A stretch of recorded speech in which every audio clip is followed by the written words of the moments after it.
Pagod ka na rin ba? Napapagod ka na bang umiintindi sa kanya araw-araw? Yung hindi mo alam kung ipagpapatuloy mo pa ba yung nasimulan ninyong dalawa. Minsan, napapaisip ka na lang kung may future pa ba kayo dahil parang ikaw na lang palagi yung lumalaban. Yung hindi na kagaya ng dati.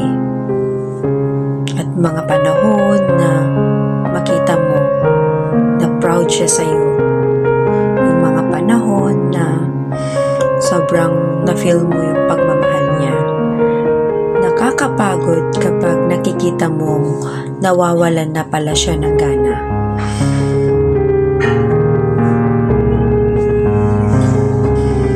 Hanggang kailan mo ipaparamdam sa sarili mo na kaya mo pa?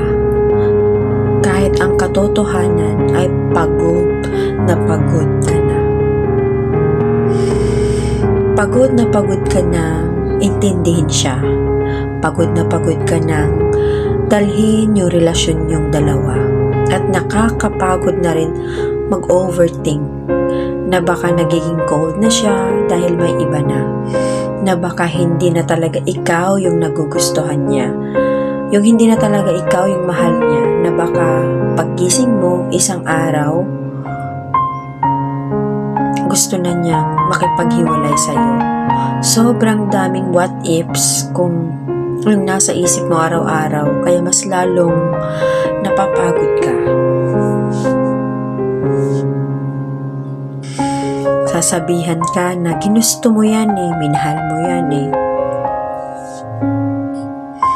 Hindi ba po pwedeng mahalin ako ng taong mahal ko dahil araw-araw you are going to question yourself to worth na hindi ba deserving mahalin at bakit kailangan kong humantong sa ganito?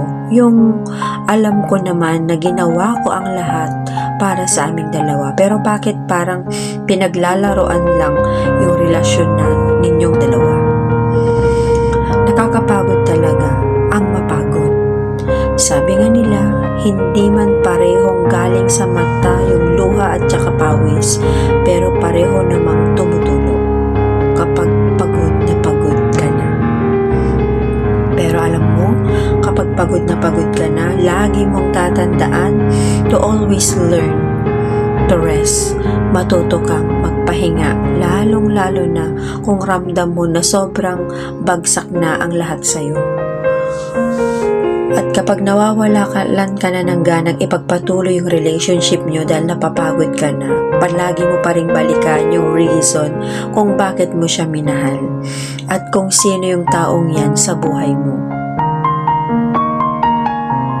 Pero if hindi talaga mag-work at sa tingin mo, sagad na yung paulit-ulit na pag-iintindi at pag-uunawa mo sa kanya, then kailangan mo na talaga siyang i-let go. Hindi dahil hindi mo na siya mahal, pero dahil sobra kang nasasaktan.